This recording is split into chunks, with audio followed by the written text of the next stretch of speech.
দেখো মা, এই সমস্ত বিয়ে শাদী এগুলো ঠিক লগ্নেই হবে। ও তুমি হাজার কপাল চাপড়াও, হাজার দৌড়ঝাঁপ করো, ও কিছুতেই হবে না। ঠিক যখন হবার তখনই হবে। আমরা তো রাজির জন্য কম সম্বন্ধ খুঁজে নিব, হ্যাঁ? কিন্তু এত ভালো একটা সম্বন্ধ যে ঘরের কাছে কে এনে দিল, আমাদের সুশীল। ভাবা যায় বা? বলছিলাম কি আমরা সবাই কোমর বেঁধে নামবো। কোমর বেঁধেছে চাও করে না, ধনে পড়তারি। তাই তো চাই বাবা, তোরা মিলেমিশে বোনটার একটা গতি করবি। তোরা 4 ভাই ছাড়া ওর আর কি আছে বল? নটসূর্য কি ভাবছো? মানে মা ভবানী হলে কি হবে? রেহাই পাবে না, তোমাদের কাটাতেই হবে। এবার যেন মেয়েটার ভালোই ভালো বিয়ে হয়ে যায়। ওর যে কি কষ্ট তাকে আমরা কেউ বুঝি না।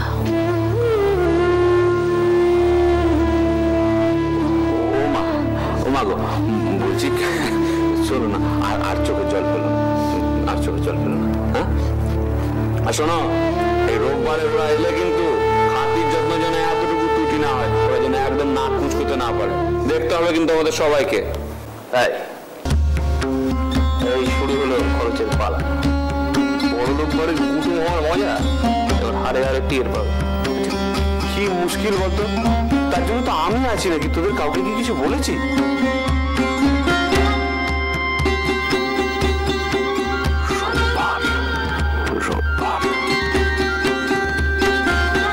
যদি আমি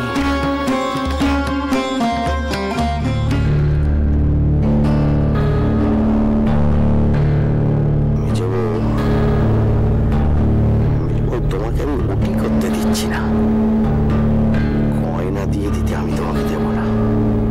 ইয়ার কি না, ঘরের গয়না পরের বাড়ি চলে যাবে। গয়না না পেলে যদি বিয়ে ভাঙে তো ভাঙুক।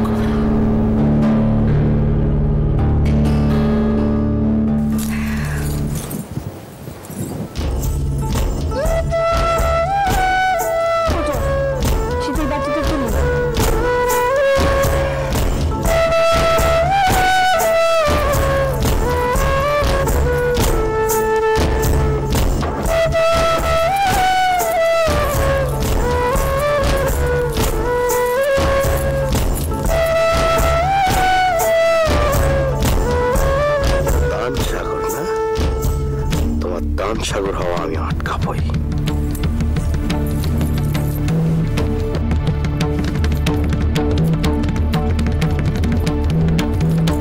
তুমি যা মেয়ে মানুষ, ও কি সোজা আঙুলে উঠবে না এ আমি বেশ জানি। আঙুলটা বাঁকাতে হবে, তোমাকে পেঁচে ফেলে তবে আটকাবো আমি। অদ্ভুত মেয়ে ছেলে, গয়নাতেও মন নেই। দাঁড়াও, প্রচন্ডকে তুমি জানো, তুমি চলো ডালে ডালে, আমি চলি পাতায় পাতায়। আর শরীরটা ঠিক আছে মনে হচ্ছে? বুঝলে কি করে? খাবার সময় নিচে দেখলাম পেটে ব্যথা উঠলো না।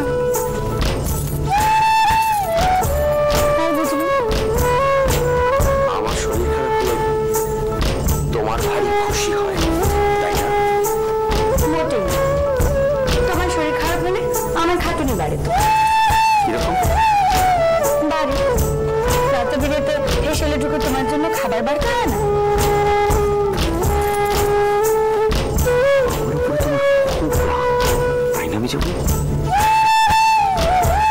যদি বলি কি করবে? নিজেকে বদলে ফেলবে?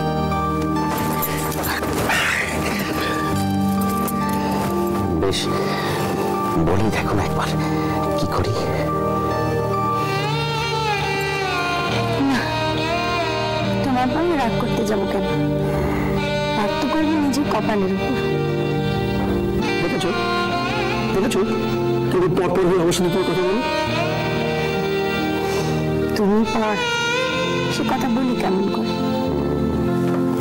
তারপরে বলছো আমি তোমার খুব আপন, তাই না? কি জানে হবে হয়তো। দেখলে দেখলে এমন ভাবে কথা বলে আমি যাবো মন খারাপ হয়ে যায়। বেশ বলবো না। লক্ষ্মী ভালো নেই, রাজুর বিয়েতে ভারী কিছু একটা করি, এটাই তোমার ইচ্ছে, তাই না? তেমনটাই তো তোমার করা উচিত।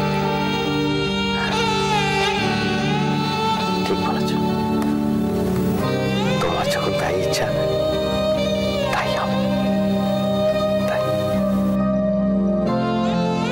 তাহলে তুমি আমার সব কথা শুনবে, বলো না যাবো?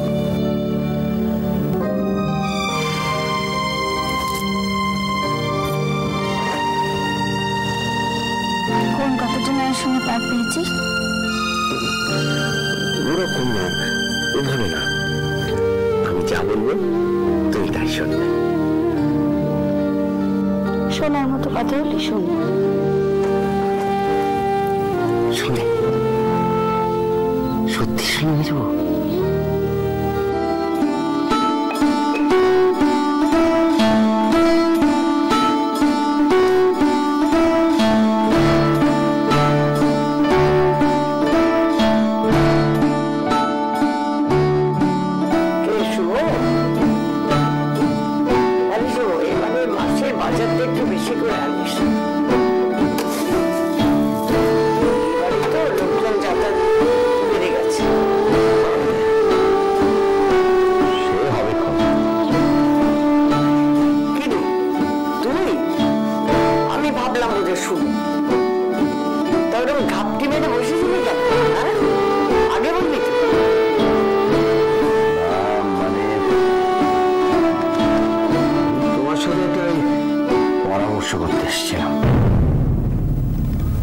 আমার সঙ্গে তা বউকে ছেড়ে আমার সঙ্গে পরামর্শ করতে এসেছিস, কি ব্যাপার? ওই দেখো, আমি সবকিছুই বউকে জিজ্ঞেস করে পরামর্শ করি নাকি? আমি তো তোমার সঙ্গে পরামর্শ করে সবকিছু ঠিক করি। আমার মুখ খোলাসছে বাবা, মাতৃভক্তি যে তোর কত সে আমার ঠিক জানা আছে। বরং বল, বউ যা বলে তাই তুই করিস। এই তো সেদিন দেরাজওয়ালা আয়না চাইলে তুই ছুটে গিয়ে তা নিয়ে এলি, তখন তো আমার সঙ্গে পরামর্শ করার কথা ভাবিসনি। ভুলচুক মানুষের হয়, আর ওই ধরে যদি তুমি বসে থাকো। দেখো বাবা, তোমার ভুল চুকের যদি হিসেব করতে বসি না, তাহলে পুরো মহাভারত লেখা হয়ে যাবে। কথা বলতে তুমি আর এক কথা শুরু করে দিলে। বলছি একটা পরামর্শ করার আছে। বল, কি জরুরি পরামর্শ? না, সামনে রোববার পাত্রপক্ষ টাকা কথা বলতে আসছে, তাদের তো খাতির যত্ন করতে হবে নাকি? আমাদের সামর্থ্য অনুযায়ী করতে হবে। তা বললে চলবে না, বড় ঘরের মানুষ যখন টাকা কথা বলতে আসছে তো ভালো করে খাতির যত্ন করতে হবে। সামনে বিয়ের খরচ, সেই বুঝেই যা কিছু করতে হবে। খরচার ব্যাপারে তুমি অত চিন্তা করতে যাবে কেন? তোমার ছেলেরা রয়েছে, তারা সব দায়িত্ব নেবে। রবিবারে সব খরচ খরচা সব আমার। হ্যাঁ, কি হলো বলো তো? না, ভাবছি জ্বর জাগিয়ে এলো কিনা তোর, জ্বরের ঘরে তাহলে সব ভুলবাকে, তাই দেখছি। মা, আমি সত্যি বলছি, আমি রোববারে সব খরচা করে যাবো নিজে দেবো। ভালোই তো, মনের পাকা দেখায় দাদা খরচা করবে, তো খুব ভালো কথা। তাই এটা কি নিজেই ঠিক করলি না কারো পরামর্শে? কার পরামর্শে ঠিক করবো? কেন মা তুমি এরকম বলছো? আমার কোনো দায়িত্ব নেই নাকি? সেই প্রমাণটা এখনো পাইনি। জিজ্ঞাসা করলে তো খালি বলিস ব্যবসায় ঘাটতি, ব্যবসায় ঘাটতি। দেখো মা, ব্যবসা করলে টানাটানি মন্দা অবস্থা থাকবে। সামনে বোনের বিয়ে, তখন তো হাত গুটিয়ে বসে থাকলে হবে না।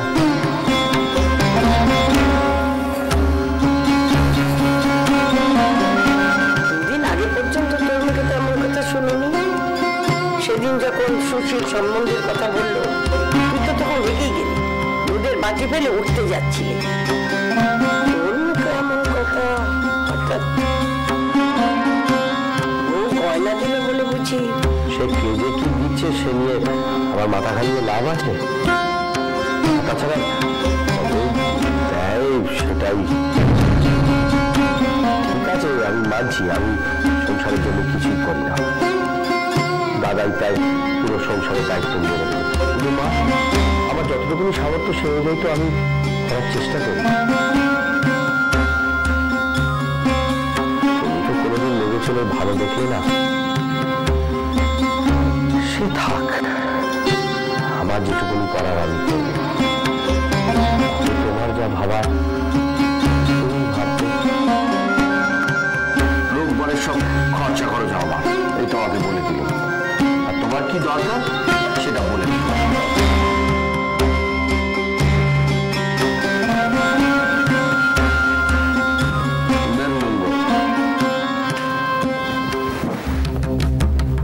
তোকে আমি পেটে ধরেছি না তুই আমার পেটে ধরেছিস? ও তো একটা কাণ্ড ঘটিয়েছে, তার উপর দিয়ে উঠতে হবে তো, বুঝি না আমি? এটা তো হার কি বল, এমন কাণ্ড করে পয়সা খরচা করতে তো বুক ফেটে যাবে। তবে নিখাত ওই বউয়েরই মন্তর।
বলেছে জানো, বলেছে বড় জামাইবাবুকে জিজ্ঞেস করতে শালাদের সাথে কথা বলতে তার কোনো আপত্তি আছে কি। তুমি আবার অন্য কথা বলছো? কাজটা শেষ করতে হবে কিন্তু। বাবা 500 টাকা মেজে মা এমন কথাটা কখনো জিজ্ঞেস করবেন? তা নিজে হ্যাঁ বললেই হয়। সত্যি বড্ড জেদ। কেন গো, তোমারও কি আপত্তি আছে নাকি? তোমার বাড়ির সামনে আমি কথা বলবো? সে আমি জানি তুই তার সঙ্গে কথা কস আর না কস, আমার কপাল পুড়েছে। তুমি আমার এদিকে টান দিচ্ছ কেন? হ্যাঁ রে বুঝবে, এই যে মৃত্যু তুই মায়ের সঙ্গে এই ব্যাপার নিয়ে অশান্তি করছিস, কি দরকার তোর ব্যাপার? শুধু শুধু সুস্থ শরীরটাকে ব্যস্ত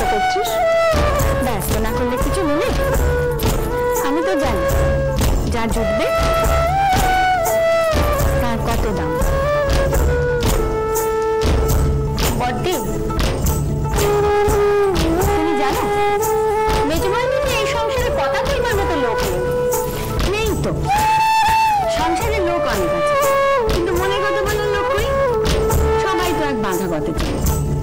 মানুষকে খেতে হয়, ঘুমতে হয়, বংশ রক্ষা করতে হয়, আর এসবের নিশ্চিন্তে করার জন্য অনেক টাকা রোজগার করতে হয়। ঘরে বসে তাস পয়সা খেলতে হয়, বিশ্বের সব ভালোকে গলা ফাটিয়ে খারাপ বলে নিজেকে মহাজ্ঞানী সাব্যস্ত করতে হয়। মাকে পেলাম করতে হয়, বউকে চোখ রাঙাতে হয়, তাবে রাখতে হয়। এই তো জানি, এইটুকুই তো জানি। না, কেউ কিচ্ছু জানে না। যা জানা তুমি একাই জানো। ভেদ সেই দিমা। তুমি আমার সঙ্গে ঝগড়া করছো কেন? ঝগড়া করবেন না। উনি বসে বসে শ্বশুর বাড়ির নিন্দে করবেন, আর ওনাকে কেউ কিচ্ছুটি বলতে পারবে না, তাই না? নিন্দে তো পরের লোকের কাছে করে।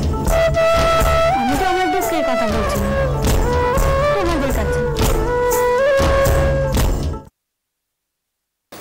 ও বড় বউ, আর কিছু হোক না হোক, দুপুরের ঘুমখানাও না ঠিক আছে। ঘুমাচ্ছে দেখো, যেন মরা পড়ে আছে। ও বড় বউ, বড় বউ,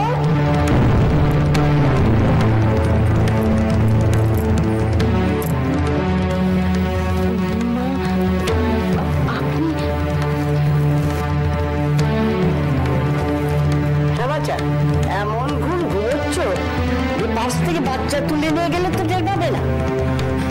চোখটা একটু লেগে গেছিল না? কোন দিন দুপুরে তোমার চোখ না লাগে? কাল সারাটা রাত্রি টিপে ঘুমাইনি কি না? কেন, কি হলো? শরীর টরীর খারাপ হয়েছে নাকি? না না, তা নয়, ঘুমট গরম পড়েছে তাই। আই কেবল উঠলি গেল, শুয়ে পড়, শুয়ে পড়, শুয়ে পড়।